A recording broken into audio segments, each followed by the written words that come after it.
World War I. The trenches, the mud, the endless stalemate.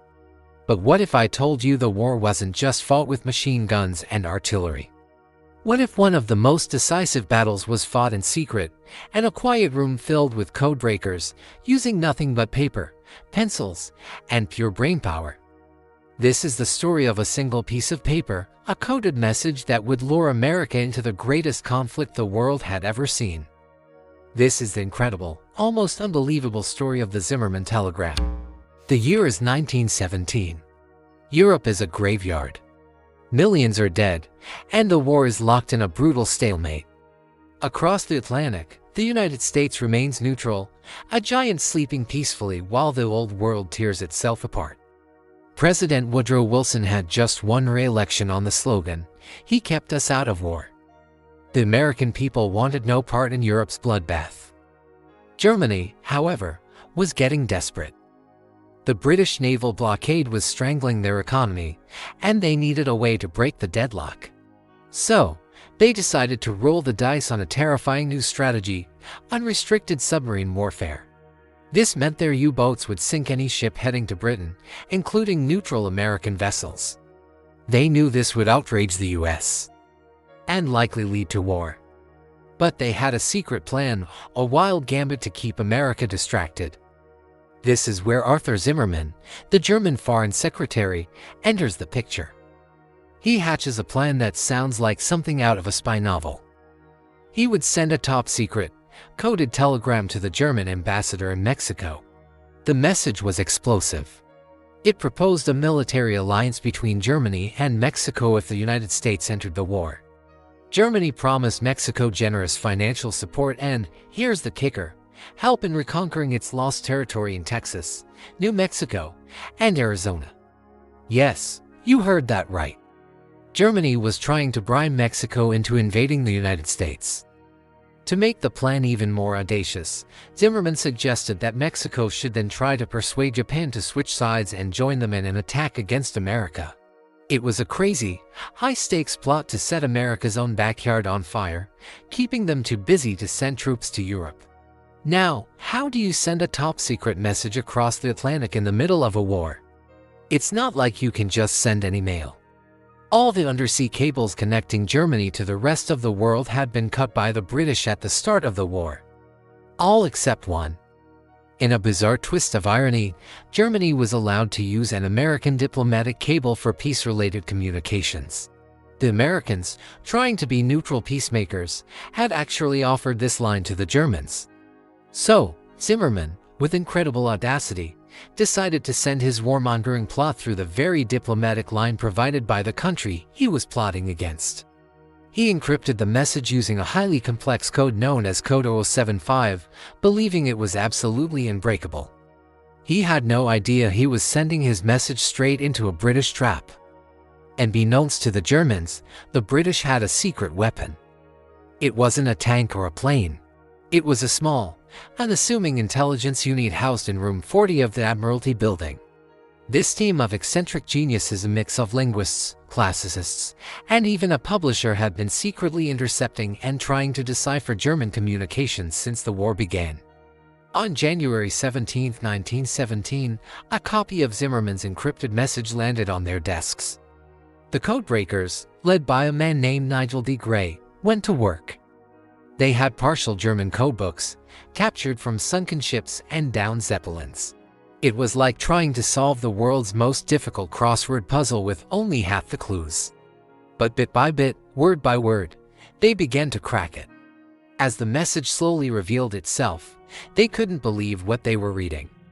An alliance with Mexico. An invasion of the United States. It was a political bombshell. But now the British had a huge problem. They had Germany's secret plan, but they couldn't just show it to the Americans. Why not? Because doing so would reveal two massive secrets of their own. First, it would expose their top-secret code-breaking operation in Room 40. The Germans would immediately change their codes, and Britain would lose its most valuable intelligence source. Second, it would reveal that they were spying on the supposedly secure American diplomatic cables. This would cause a huge diplomatic scandal and make the Americans furious with the British, not the Germans. It was a catch-22. They had the information to bring America into the war and save the Allies, but they couldn't use it without shooting themselves in the foot. So, the head of British Naval Intelligence, Admiral Blinker Hall, came up with a brilliant deception. He needed a cover story, a believable way for the telegram to have been discovered that didn't involve Room 40. He learned that the original telegram was also sent over a commercial line to the German embassy in Washington, and then relayed by telegraph to the German ambassador in Mexico City. Hall realized if he could get his hands on that second version, the one sent from Washington to Mexico, he could pretend that British agents had obtained it in Mexico. This would hide the existence of Room 40 and the fact they were tapping American lines. It was a long shot. He sent a spy, known only as Mr. H, to Mexico City. In a feat worthy of any Hollywood movie, Mr. H managed to get a copy of the telegram from a corrupt official in the Mexican telegraph office. Now, Admiral Hall had his perfect cover story. On February 19th, Admiral Hall finally presented the telegram to the American ambassador in London. He carefully explained his fabricated story about how it was acquired in Mexico. The Americans were skeptical at first. Was it real? Or was it a clever British forgery designed to trick them into the war? The telegram was sent back to Washington, where American codebreakers at the State Department began their own analysis. And to their astonishment, they confirmed it. Using the same partial codebooks the British had, they independently decrypted the message and verified every single word. The proof was undeniable. On March 1st, the story broke. Newspapers across the United States published the full text of the Zimmermann telegram. The reaction was immediate and explosive.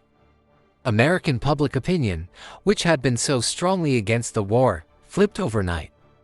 The idea of German spies plotting with Mexico to invade American soil was an absolute outrage. People who had been pacifists just a week earlier were now calling for war.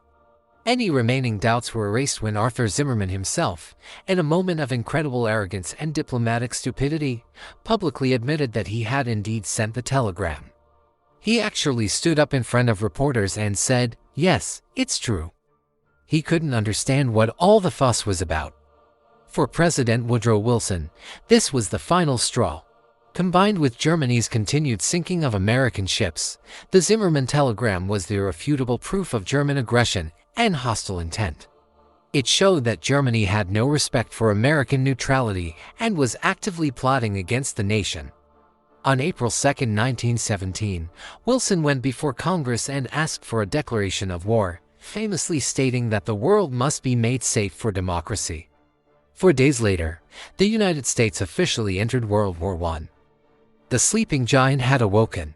The arrival of millions of fresh American troops would tip the balance of power and ultimately lead to the Allied victory a year and a half later. The story of the Zimmermann telegram is a powerful reminder that history is often shaped not just on the battlefield, but in the shadows, by spies, secrets, and a few clever people reading someone else's mail. A single intercepted message, decoded by a handful of brilliant minds in Room 40, changed the course of the war and the fate of the 20th century. It's a real-life spy thriller that proves the pen, or in this case, the coded telegram, can be mightier than the sword. Thanks for watching. And if you enjoyed this dive into one of history's greatest secret missions, be sure to like, subscribe, and hit that notification bell for more stories you were never taught in school.